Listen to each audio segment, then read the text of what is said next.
Hiya folks, it's the 30th of the 4th month, wow, April. If you look here, I've got the evidence so far. Everything in green has been completed. Everything that's red or says late obviously hasn't been done yet. And today we're looking at page 12 to page 20 of the lesson document. So I'm going to learn that. I'm going to the lesson document. I'm going to scroll down to page 12. You should have seen all this stuff before.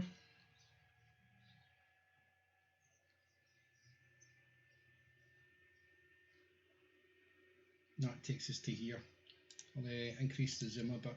So, elderly error resolved. An elderly computer user is having trouble using the mouse. Sometimes when they click, they do not click fast enough, so the mouse doesn't notice the double click. It's uncommon in young people, but as you get older, you might find your double clicking speed is a bit difficult sometimes. So there are ways to change that. This is the Windows 7 answer.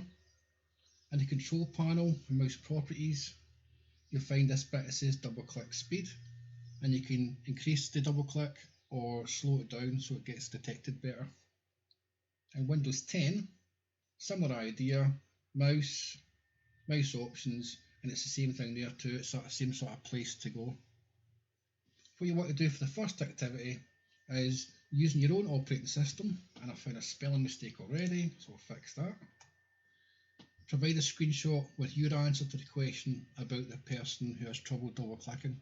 So you basically, whatever operating system you're using, take a screenshot to show where you'd have to go to resolve this issue. Don't forget to upload it.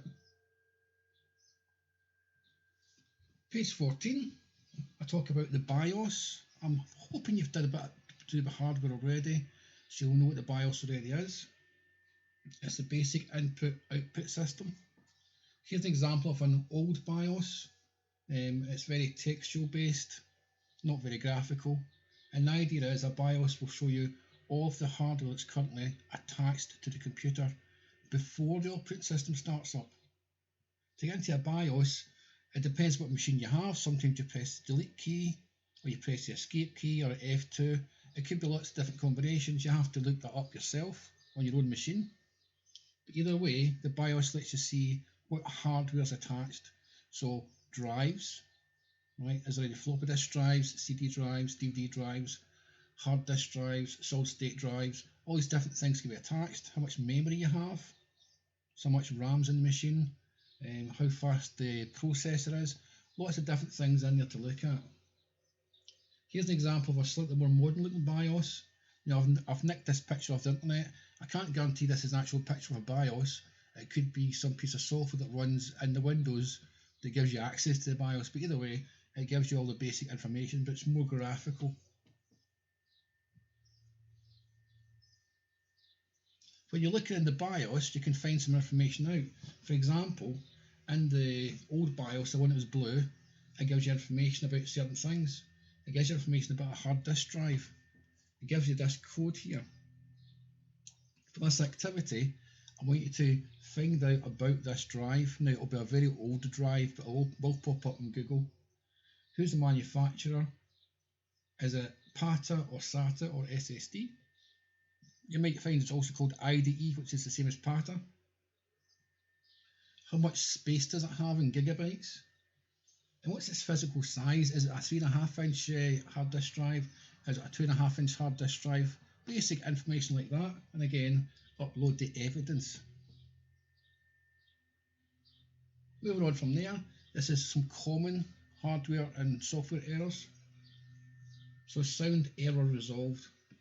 A user tells you they cannot hear sound from the computer speakers or headphones. This could simply be the fact that audio is set at 0 or very low. That's obvious. So how do you resolve this? You know yourself. You'd find the option in the operating system to adjust the volume. Maybe it was set down too low, you simply drag the bar up. Now imagine this didn't fix the error. There are different possibilities now. Right? Is there a headphone or speakers plugged in? Are they plugged into the correct kind of plug or port? Is it being detected or undetected by the operating system? There's lots of things it could be. So read through this little section here. and then work on the sound test activity. I'll not say much more about this, you just work through activity there. There's a few questions up to question 4, and again, upload the evidence as well. So it's all about gathering evidence to prove you're capable of passing this unit. Page 18, what is the hardware and software requirements? So in order to use software, you have to identify the hardware and software needed to run apps or software or games, whatever it is. This includes what operating system you're using, how fast your processor is, how much RAM you have, how much storage space you have. In some cases, also about your graphical processing unit, your GPU, i.e. what sort of graphics card do you have. If you want to make software, for example, want to make software for an Xbox, you can actually click on that link there and it takes you to Microsoft and bangs on about the Xbox Developers Kit. So there actually is specific software to make specific games or software for an Xbox. If you're into programming on a PC, for example Windows 10, there's lots of different programming languages out there. That's just a few of them listed here. Java, C#, etc. And it all depends on what you want to create, which language you might use. If you're interested in making stuff for the web, you'll have to understand things about HTML and CSS, how to use maybe a piece of software called Dreamweaver if you have something like that. If you want to make games, there's lots of things to make games.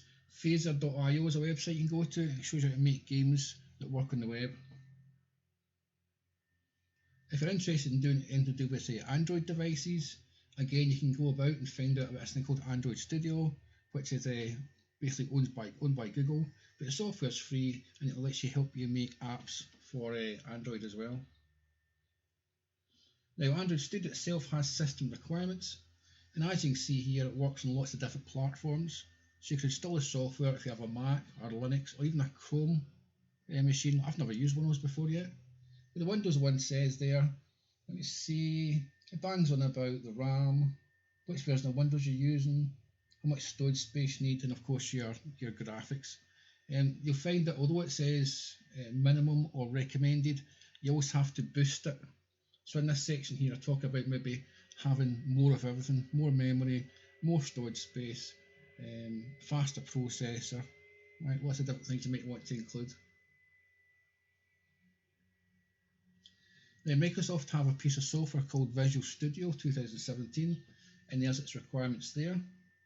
There's also one called Visual Studio 2019 now. What I want you to do is, activity wise, find out about Battlefield 1, what are the system requirements, how much RAM does it need, what is the storage space, what's the operating system, what's the speed of the processor, and upload your answer here. And then investigate Visual Studio 2019 and do the same. RAM, storage space, operating system, and the speed of the processor. And again, upload the work. And that'll basically, what evidence will be generated for this lesson.